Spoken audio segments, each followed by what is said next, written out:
Hey guys, in this video, I want to explain to you the difference between Airbnb and Furnish Finder.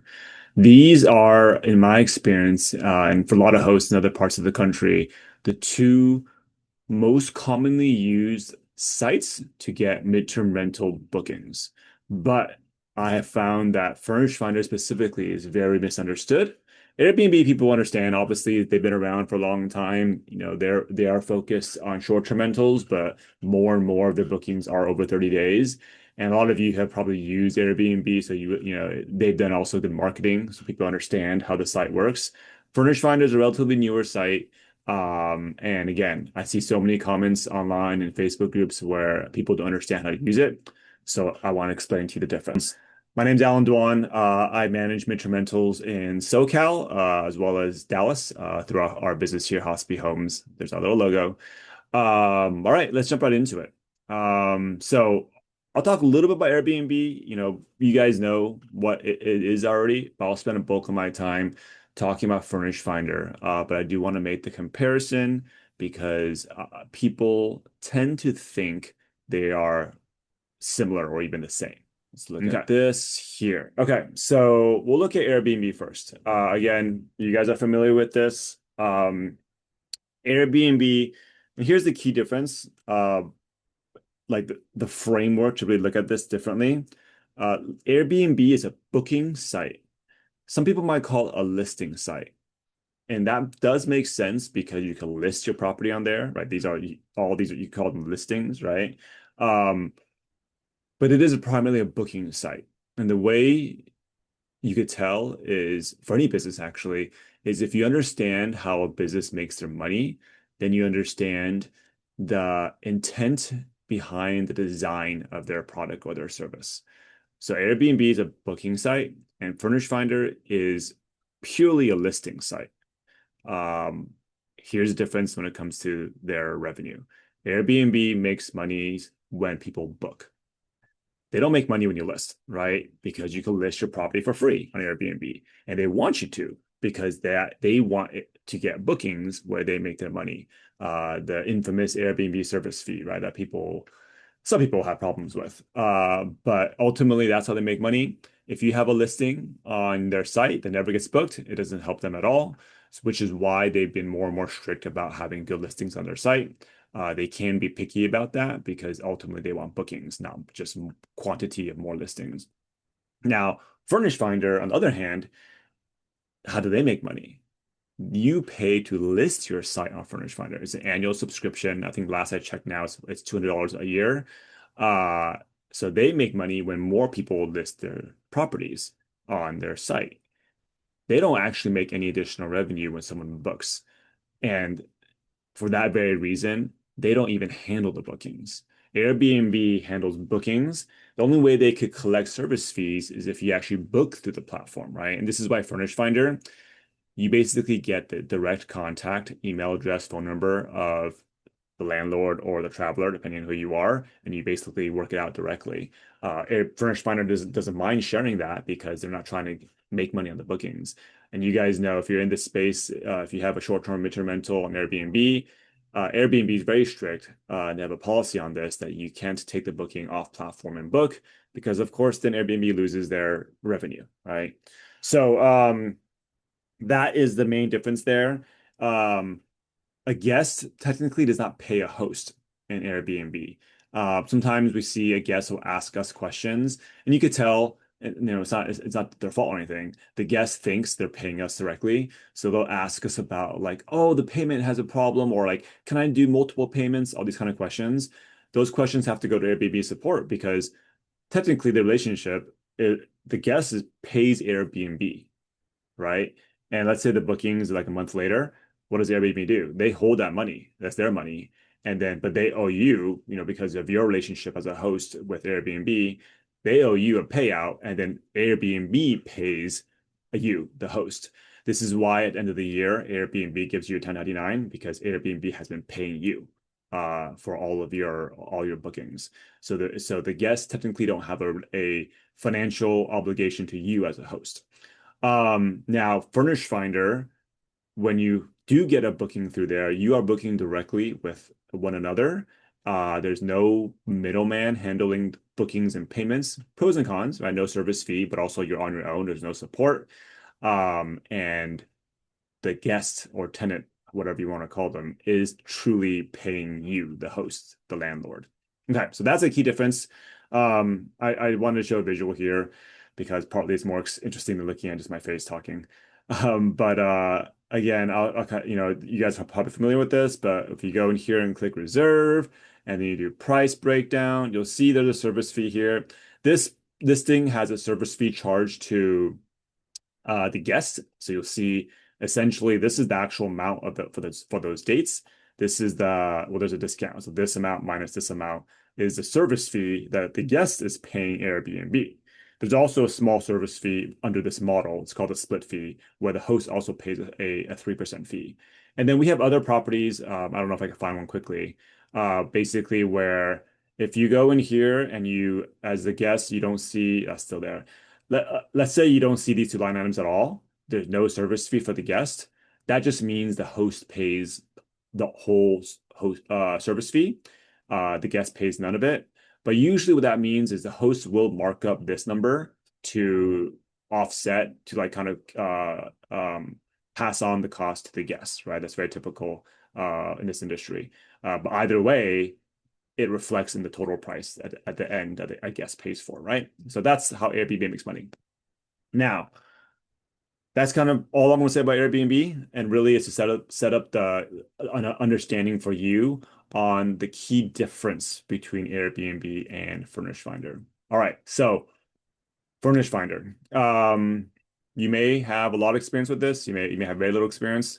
I will explain with the details, assuming you're new to Furnish Finder. That way it's helpful for all of you. So Furnish Finder is a listing site. You create listings just like you do on Airbnb. In fact, my team, when we have a new property, I just ask my team, we first create the listing in Airbnb and we just copy the details over to Furnish Finder, like the description, photos. So it really, the creating a listing element is very similar. Even some of the fields that they have you fill out are similar to Airbnb. So no difference there really worth talking about in this video. The main thing is this idea of how do you get bookings on here? So first thing I'm going to say is the most important part of Furnish Finder, so this is the dashboard, is tenant leads. Most of these other tabs are kind of like, again, if you come from an Airbnb background, are kind of similar. Oh, messages, that's like, our inbox, the chat, kind of. My properties, that's where I can see all my listings. Okay, edit listing. Okay, like, it could be combined, but this is where you make changes to your listing. Cool. Account is, default profile. Okay, makes sense. What's tenant leads? There's no equivalent of tenant leads in Airbnb. And this is the key reason here is because of this difference I'm talking about, how Furnish Finder works. Now, the best analogy that I've used, and this is maybe for those who are, depending on your generation or your age, you relate to different analogies. Furnish Finder is like a classified section in a newspaper or whatever kind of publication. You might find that. Maybe a little more modern version analogy is it's like Craigslist. Not in the sense that's scammy. That's not the point, because Craigslist can be scammy, but in the way people use the tool to ask for or offer something. And that's one big difference here. On Furnish Finder, you can list your property, essentially offer your property for rent. Say, hey, I have a property for rent. But what's different and unique about Furnish Finder is people could post housing requests and ask for a property. So they're not looking at a listing like on Airbnb and messaging that host about that specific listing. They'll post a general housing request with their needs, location, dates, stuff like that, and put it out there. And then hosts can take the initiative to contact them and say, hey, I have a property that matches what you're looking for. And basically it's a sales activity to kind of convince them, why they should book your property. So that's a very key difference. Like a classifieds or Craigslist, there's two sides of this. If you are watching this, you're probably the host trying to get bookings, but you have to understand how the travelers use Furnish Finder so you can use it the best way. The main mistake I mentioned earlier that I see people make with Furnish Finder is they, again, treat it like Airbnb, which means they create a listing and they're waiting for people to contact them directly about their listing. Like someone searches, I want to be in Los Angeles, a 3 bedroom. They find your listing, they like the photos, they click on it, and they contact you. Right? People are waiting for that. But most of the activity when it comes to travelers searching for a property on Furnish Finder are not through that's called a direct inquiry. So I'm gonna say that again. Most people looking for housing on Furnish Finder are not sending direct inquiries. So if you're waiting just for those, you probably have 10% or less of the actual exposure to a potential booking on Furnish Finder. Okay, so we're going to talk a lot rest of this video about this tenant leads section because this is again this is the single most important section in Furnish Finder if you want to get bookings from the site. So clicking in. Now, this section is divided into three kind of these like tables. And basically there are three categories of leads. And this is how I'll break it down so you understand the three differences. And a big part of this is showing you the quantity of each. The first category has the least quantity, and then it goes down to the third category has the most. But at the same time, the first category, booking inquiries, have a highest rate of conversion. What I mean by that is the highest likelihood of booking after they contacted you versus if we go down here to the unmatched housing requests, there's a lot of these, but each one has a lower chance of booking with you compared to a booking direct inquiry. So again, these are leads. If you understand anything about marketing sales, leads are contacts that you have to reach out to and sell to, right? It's not like they are customers already, they're leads. Okay, so number one, booking inquiry.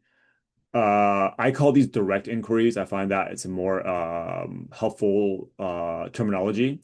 This is someone who has found, this is like the Airbnb way of using a Furnish Finder. Someone has found your listing and messaged you directly about it. Hey, your property looks great. I'd like to rent it, right? It's high intent, meaning they clearly like your property because they're messaging you about it.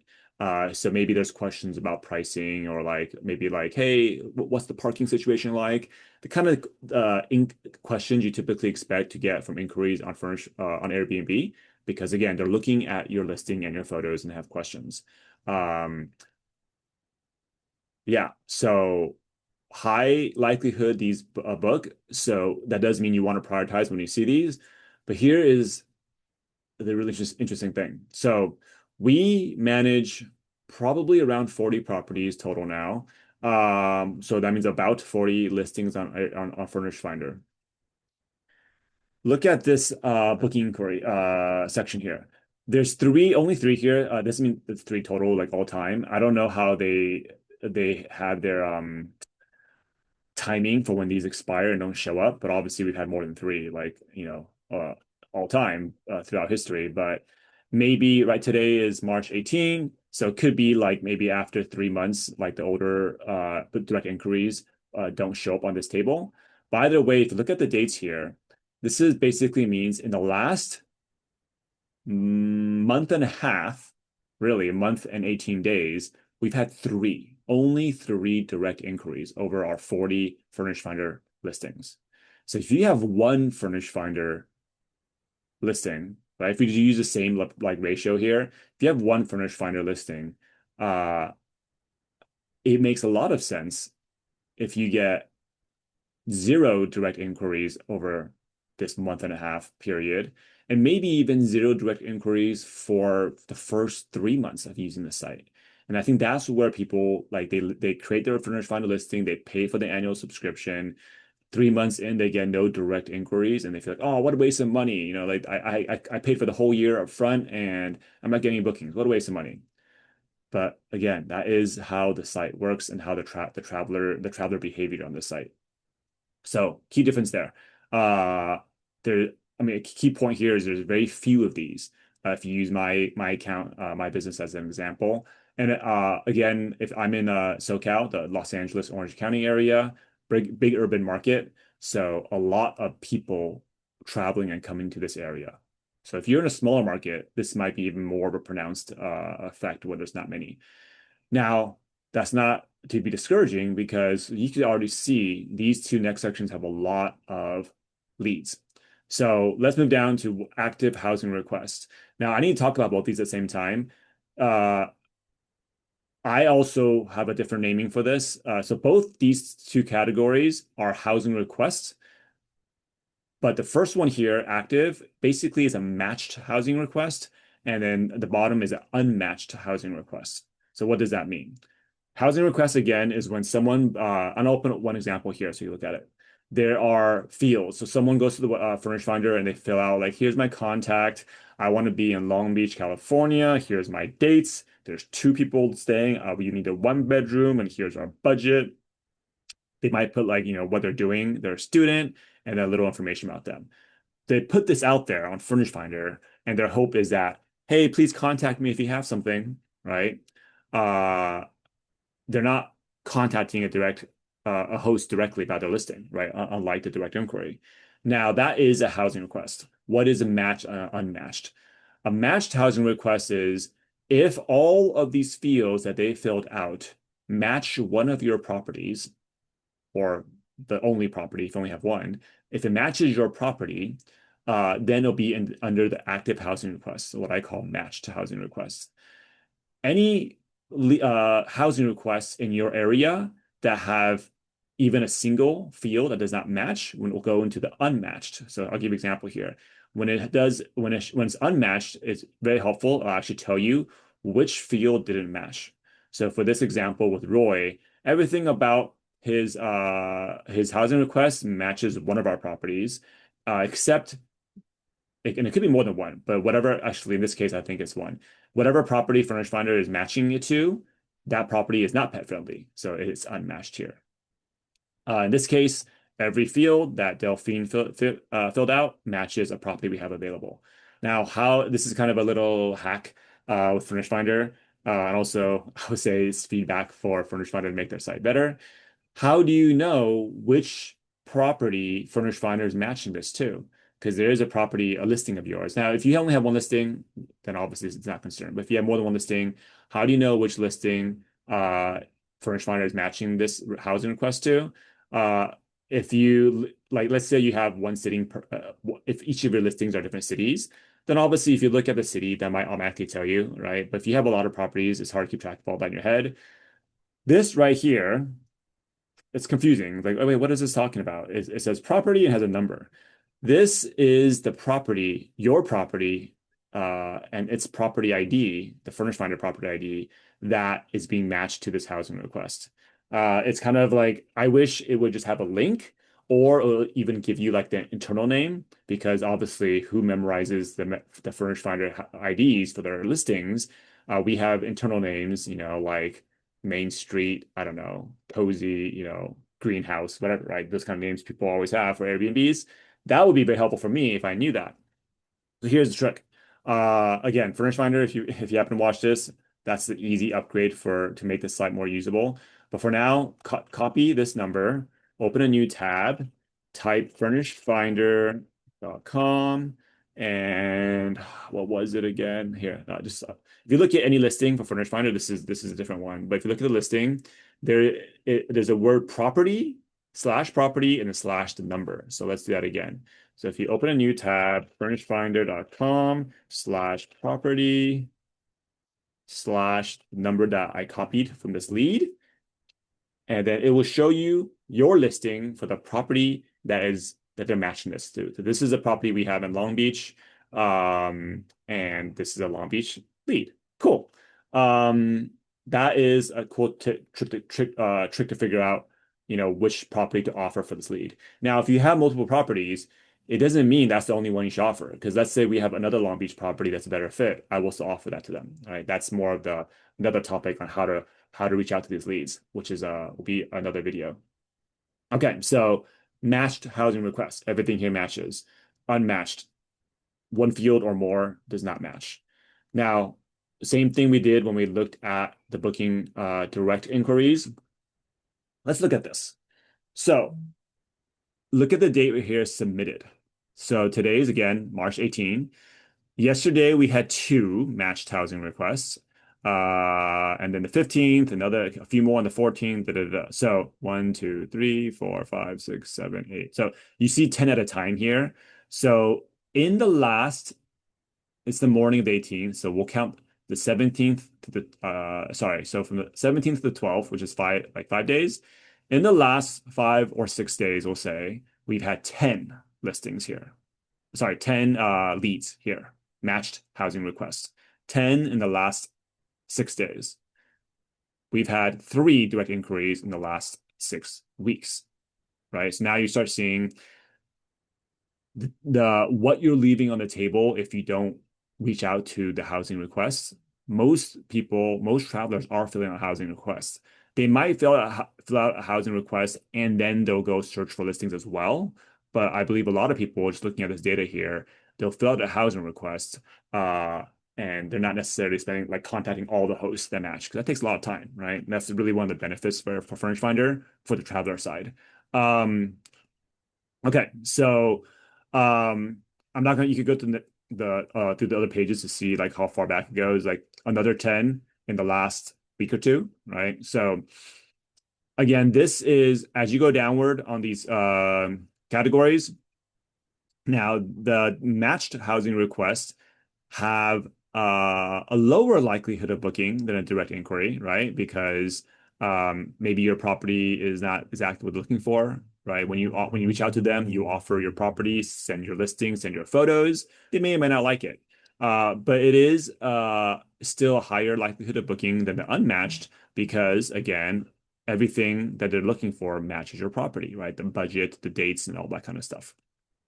Sometimes reading the notes here helps you also further screen out which ones, like they might put some details of what they need, like, hey, I absolutely need a garage for parking. A lot of specific details are not in these fields that Furnish Finder offers. So that may automatically, like, you might read that and then realize, oh, I don't have the garage parking, so I'm not even bothered reaching out to them, right?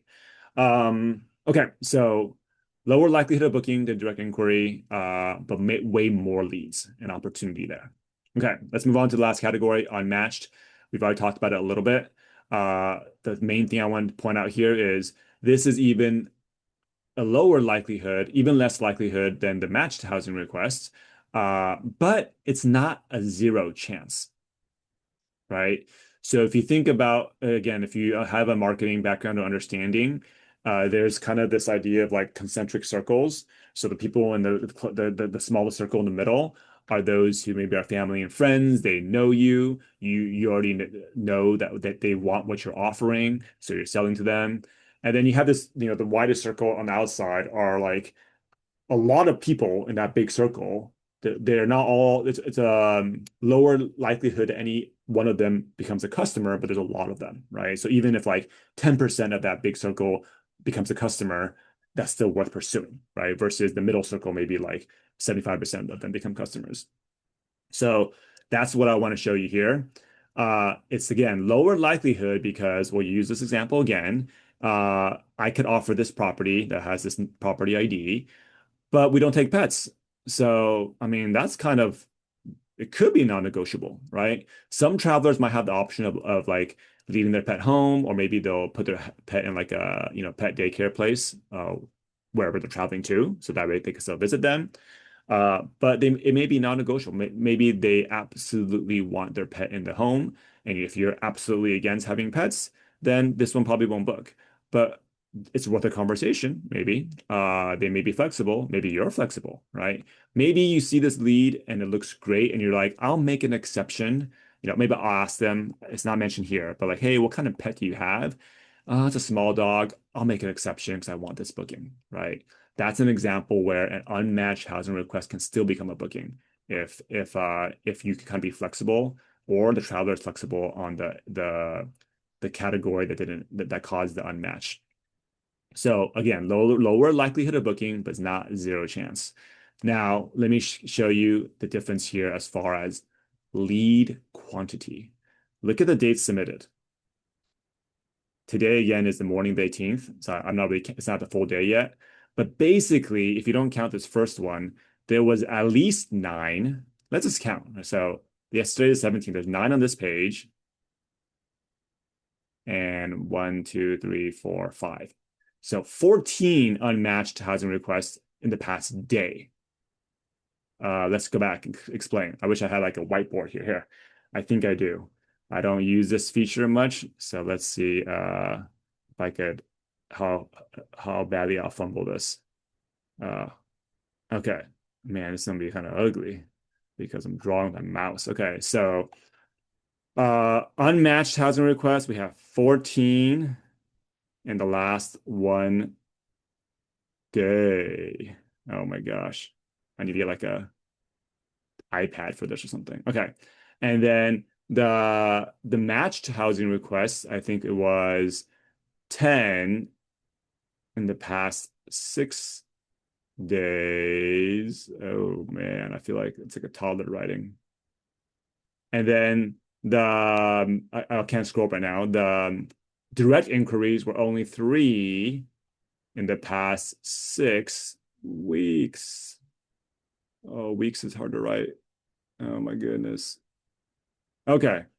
Right? So now you see the difference. If you kind of like equalize this, um, let's say let's assume this is the same rate, 14 a day. So in 6 weeks, man, I gotta pull a calculator up now. So how many days are in 6 weeks? 42. 42 times 14. So in 6 weeks, at the same rate, assuming that's it's it's 14 the unmatched housing requests in one day. In 6 weeks, there's going to be almost 600 unmatched housing requests. If we divide that by three, because well, let's go and close that. There we go. Because there's three direct inquiries, so that's a ratio of 200 what 200 to 1 when it comes to unmatched housing requests to direct inquiries.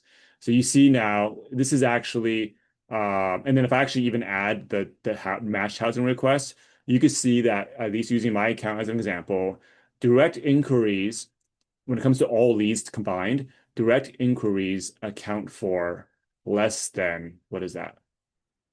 0.5, less than 0.5% of all leads.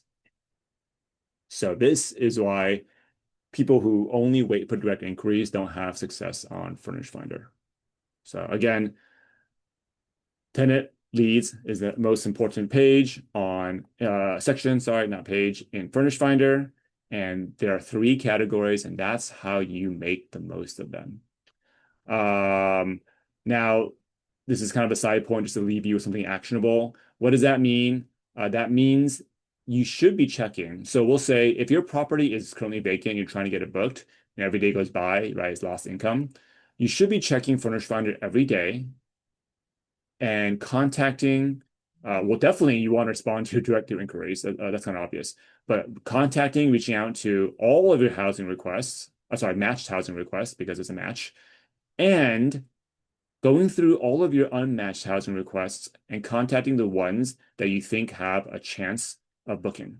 Like, and you know, it's a booking you want, right? Because if someone's budget's too low, you don't want it, that's fine, right? But any of these that you want. That should be a daily thing you do. And then if your property is booked, as you approach the end of that booking and you don't have another one, I would say even like 3 weeks before. Because if you look at some of this data, you can see, let me get rid of all this, my ugly drawing. Clear. Okay. You can see, again, I'll do one example. This person, Delphine, submitted they just submitted their housing request, but they want to move in 5 months later. So sometimes you could prepare your next booking already by contacting leads and get it lined up. So it's you have your next booking after the current one ends. So, but at least if you have a vacancy coming up, then 3 to 4 weeks before that vacancy, start reaching out to these leads daily. If your property is currently booked, you know, you can do it less often because obviously it's not urgent. You're not burning days vacant every day that goes by, but you have to contact them. So, Um, and there are three ways. This is a kind of, maybe leading to a different topic here as we wrap up this video. Um, Furnish Finder, I believe they always give you a email. Sometimes there'll be a phone number right underneath it. And then you can also message them. That's this button. And it goes to this the essentially the Furnish Finder messaging system. And then I believe the Furnish Finder messaging, if you send them a message, it sends a notification email to the traveler.